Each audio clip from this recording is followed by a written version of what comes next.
In June 1979, Ghana was at a crossroad. Another military coup was at hand.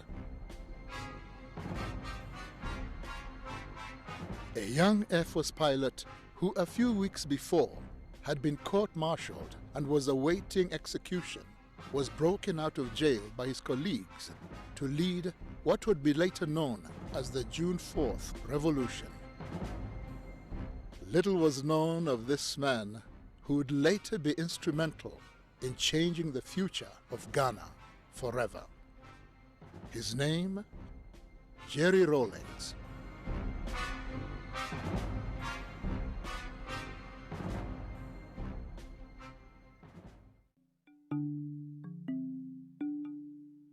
Jerry Rawlings was born in Accra, Ghana, on the 22nd of June 1947 to his mother Victoria Abok-Chui and his Scottish father James Ramsey. He attended Ghana's prestigious Achimota School. An elite school at the time, Achimota was founded on the principle of providing African students with the British model of a public education. The school boasts of an impressive alumni with Ghana's first president Kwame Nkrumah, Gambia's Sadawada Jawara, and Zimbabwe's president Robert Mugabe, all being former students at different times in the school's history. I must say that it probably was one of the finest times of my life, Achimota School. It's a place to be proud of. I noticed him, yes, because he was very visible and bullied us even though we were in the same class. Not in a very bad way, but bullying is bullying. And so you can't help but notice him. But I never thought that we'll come this far. By collective effort, that the nation's problems can be solved. Before his fame as a revolutionary, Jerry Rawlings was unknown to most of Ghana. In March 1968, he began his training as a pilot officer.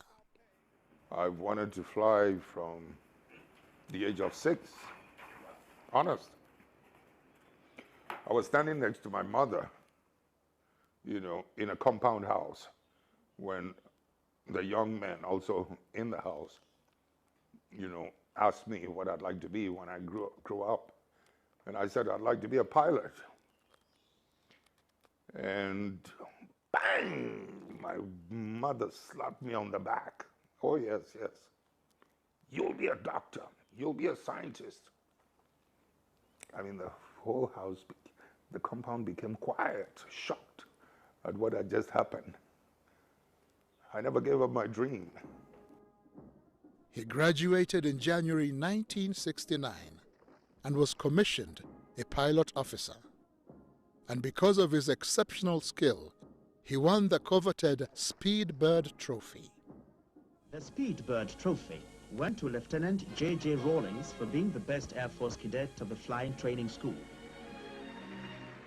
I won the Speedbird Trophy. In those days, we didn't have televisions. We had what they call the newsreels in movie houses. But my mother was not interested. He earned the rank of flight lieutenant in April of 1978. The early years of independence in Ghana were filled with great hope for the future, with the country's first president, Kwame Nkrumah's leadership, set to catapult Ghana into a new era. But over the years, Nkrumah's regime became less accommodating and declared the nation a one-party state. While on a state visit to Vietnam and China in 1966, Nkrumah was deposed from power in a coup. I was at school. So how did the people around him, how did they conduct or misconduct themselves in such a way as to bring so much hatred to Dr. Kwame Nkrumah? What followed was a period of military coups, failed civilian governments that left the people dissatisfied. Widespread corruption made life difficult for the people of Ghana. This led to growing anger and resentment. Ghana then, everything was monopolized. I remember our basic food like beans and gari was only sold. I remember at that time Malata was sold by one woman. One, believe you me, one person was selling that, only one. There was no soap. Just bath and soap, there was none. Toothpaste, there was none. Nothing. No food. And we got to know that Ghana was almost just getting to a ground. But the point is that we have set the example. We have shown that we're capable of doing it. Jerry Rawlings came into the public eye when on the 28th of May 1979, Rawlings, together with 6 other soldiers, were arrested by the militia for an attempted coup d'etat on the government of General Fred Akufo. Rawlings appeared before a general court-martial charged with leading a squad of soldiers on the 15th of May 1979. I keep describing it as turning on the gas in a kitchen. That's how volatile it was. From a distance, all you needed to do was to ignite a match and throw it inside. And that's what I could have done in 79, 15th May. I was praying for the best. I also knew exactly what was going on in the country and knew that he had taken the flag for all of us. Therefore, if he had to die for his conviction, I knew he would prefer to do that. He was found guilty and awaiting execution. The trial was a public one that was meant to deter any future coups and was broadcast for all of Ghana to see and hear. They were, they were trading some things amongst themselves, the prosecution and the lawyers and whatnots, and severally and whatnots, those terms they use. So I got up and grabbed the microphone, said, I don't understand these terms and all that's going on, neither do my boys. And I'm just here, and I'm taking responsibility for everything that's happened, and to leave my men alone. But I wanted to make sure that they hear what I have to say first. He made an unforgettable speech in court and said, I am not an expert in economics, and I am not an expert in law, but I am an expert in working on an empty stomach, wondering when and where the next meal will come from. I know what it feels like going to bed with a headache for want of food in the stomach. He was an embodiment of the reaction, the disappointment, the great disappointment of the people of Ghana.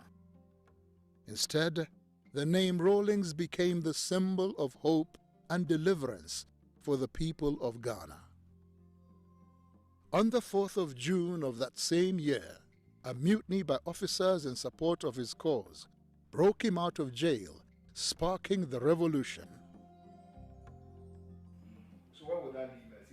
Yao Graham was in university then and remembers the mood of the time. It was in the middle of this split national mood that J. Rawlings was arrested and reported as somebody who was planning to clean up the mess by overthrowing these people. Now it's important to understand this because he didn't say anything. The prosecution said this was what it was about. But such was the mood that people identified that actually this guy is saying exactly the way we are all feeling. So he became a hero on account of the honesty of the prosecution. 1979, I was almost 10 years. If I recollect, that June 4th, when we heard that something had happened, I think it was on the news. That's the first time you know that something is going on. They start playing Ghana national anthem. So we knew that another person had taken charge of the country. But who, they were not really sure. Some people went and spied and realized that when he alighted from the helicopter, the men picked him up And when we saw him, we started screaming, JJ, JJ. And my dad would shake his head and say, wow, we are in trouble and our kids are hailing this man. When you consider, the difficulties, the shock effect that June 4th should have had on us, should have woken us up. And I do remember, to be quite honest, in those volatile, violent, difficult days when people were calling for let the blood flow, etc., there were some intellectuals and some diplomats who, I guess, have a better knowledge of history, who were asking me that I was exercising too much control. I was restraining it too much.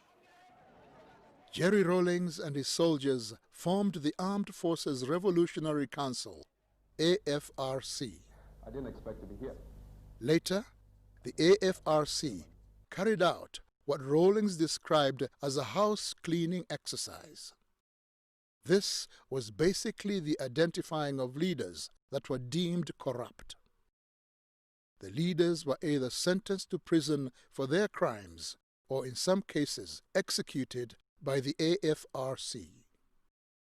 3 months later, on 24th September 1979, the AFRC allowed Hila Liman to head Ghana and the People's National Party, PNP.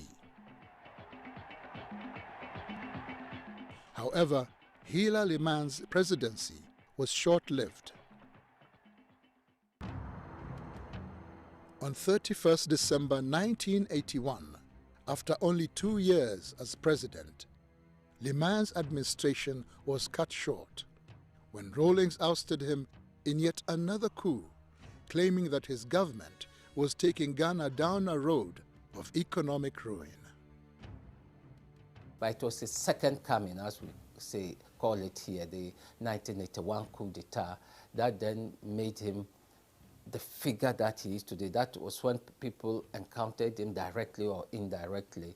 It was a fairly difficult period. The PNDC is a government that is or should be run by the people. I ended up in office not because I wanted to be chairman, to be head of state, but it was just my passion to see justice done, my love of freedom.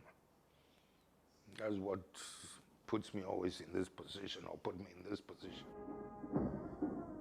Rawlings' government was called the Provisional National Defense Council, PNDC. PNDC was made up of both civilians and soldiers. The government set about to restore the nation's pride and infrastructure through hard work, determination, and mass inclusion. The politics of the country was being driven very much by ordinary people, by young people, particularly students, and a lot of the people who fanned out across the country to build the base for the PNDC. Students took months, university students took months from school to go and lift cocoa for export. The symbolism of that was very important.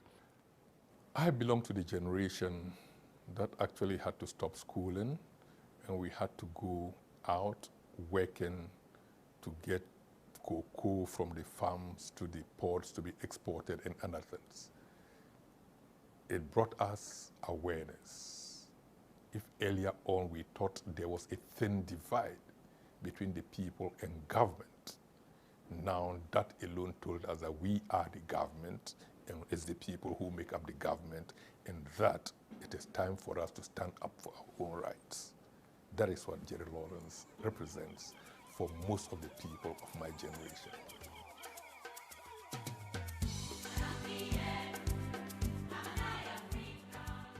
A hands-on leader, Rawlings ensured the rebuilding of Ghana would be shared by all. Soldier and civilian took part, with no task too big or too small.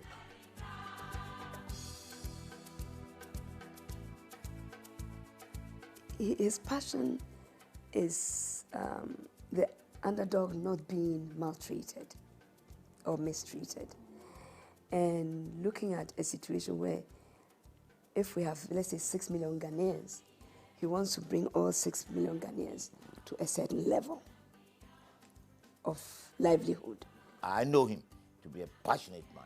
He wants things done immediately. I always say Kwame Nkrumah always wants things done yesterday. And Rawlings wanted things done immediately, quick. They have that one in common. He's the type who does not mind getting his hand dirty. He'll be passing here and maybe we are doing a cleanup. He'll come and join us. He'll just get and come and join you. He doesn't see himself as being above people. I remember one of the pictures. He was at Ashiama, cleaning gutter, and people were standing there folding their hands and looking at him. Inside the gutter, your president. The young government was beginning to change the face of Ghana, but the economic reforms challenge they faced was one that caused Rawlings' rule to change drastically. I remember in 1983, before the budget was presented, that budget devalued Ghana's currency from 2.75 cedis to the dollar to 29 cedis to the dollar. Previous governments have been overthrown for much smaller devaluations. The long-term effect of these economic policies has been to worsen inequality.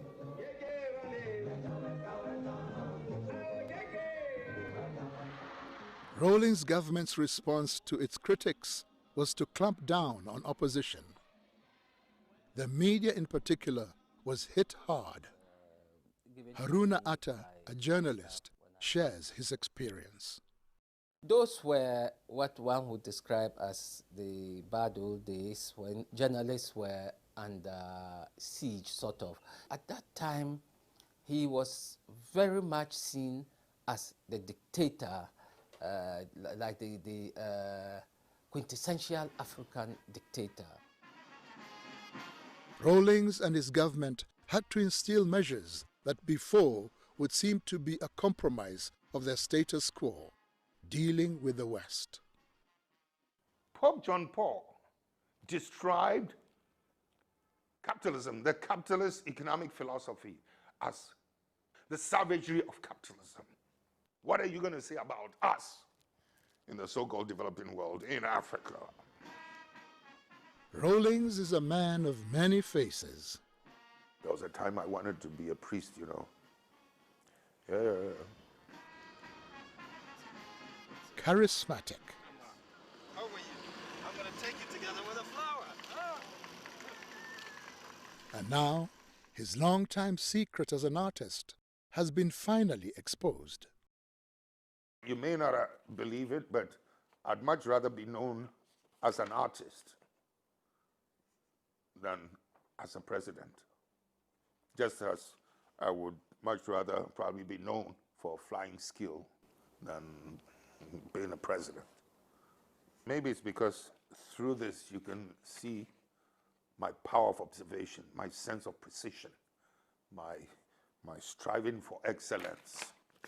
I don't know where you found this, but the point is I've kept quiet about this thing because I haven't done my wife's portrait yet, you know. If I'd done my wife's portrait also, I would have felt good about, you know, displaying this. A family man, he is married to Dr. Nana Adjeman Rawlings, his childhood sweetheart. He doesn't remember. I remember the first place I met him in primary school at a school called Mrs. Sam's School. And he obviously didn't recognize me because I was black, I was dark. Because this lady was fair, and there were a lot of fair kids in the school. And she actually used to discriminate between the fair and the dark ones. So the fair ones knew each other and the dark ones knew each other. So he didn't see me, but I saw him. It's just a joke I crack all the time.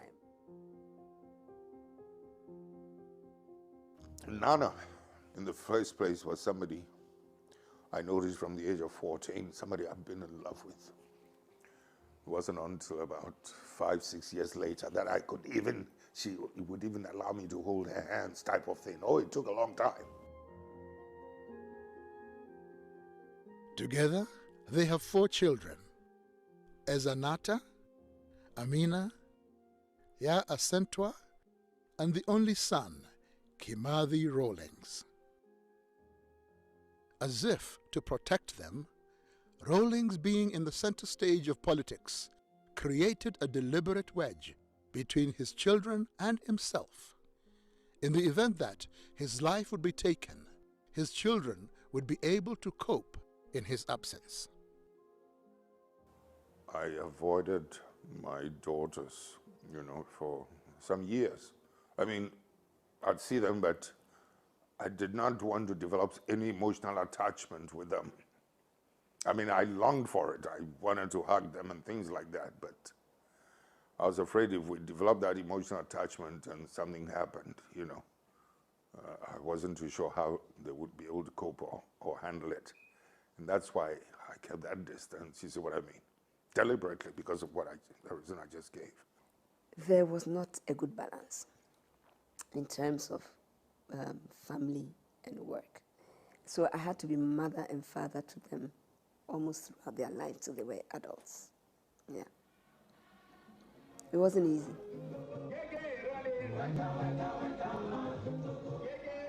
He is also famous for being stubborn. In being stubborn, mind you, while I was in high office as chairman of the PNDC within the revolution or head of state, my stubbornness did not translate itself into stopping our people from doing something that I felt would hurt us. One would sometimes allow it in order not to break the growing confidence in our people. They sometimes needed to make a mistake. My stubbornness did not stand in the way. In the early 1990s, the African continent began to experience a new wave of political structure, the return of multi-party politics. Much like the 1960s, as country after country gained independence from colonial powers, now the people wanted more. Rawlings, always able to read the mood of the people, was quick to embrace it, changing his government from military to civilian. He did not fight against it, but he did say that though he personally did not believe in multi-party politics, but if that's what Ghanaians want, they would have it. So the constitution was written, and from 1992 to the present, we've had one of the most stable democracies in Africa. As required by the constitutional mandate, Rawlings' term of office ended in 2001 and was succeeded by John Kufuor, his main political rival. People like to make all kinds of claims about Rawlings, that he didn't want to hand over. Absolute rubbish. I will use this occasion to tell them something that they never imagined. Had we, any one of us, dared to suggest that we're going to stay on for one more day, we would have lost the complete support of the masses. Jerry Rawlings is not your typical serious military man. He can also humor a crowd. My colleague, ministers of state, honorable lecturers of the various faculties, your excellencies, distinguished ladies and gentlemen. I think I prefer the lady. I prefer the lady.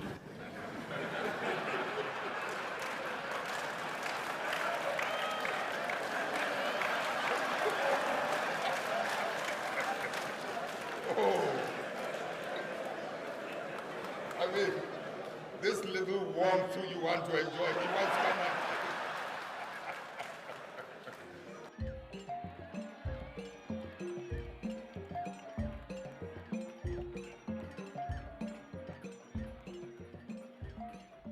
While he was president, Rawlings was able to use a grant of $50,000 from the Hunger Project cash prize he had won as seed money to sponsor the establishment of the University of Development Studies, a state-owned university, the first of its kind in the northern region of Ghana. Before UDS was cited, people who attained higher education, most of them had to travel for 2 days in order to get to school. That tells you how desperate it was for people in the north to get educated.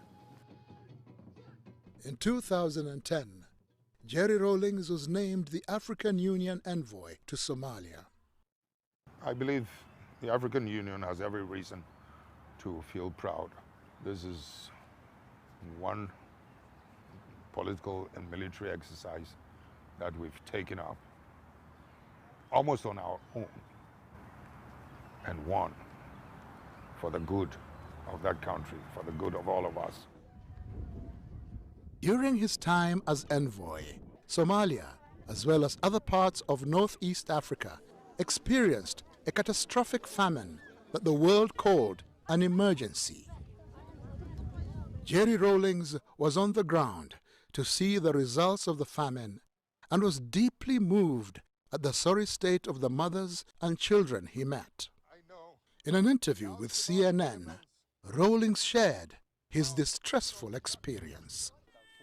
When you look at the resilience, the fortitude, the strength in these mothers, you know, holding onto these feeble, fragile children, as sorry as you feel for them, you cannot help but also admire, you know, their sense of courage and determination.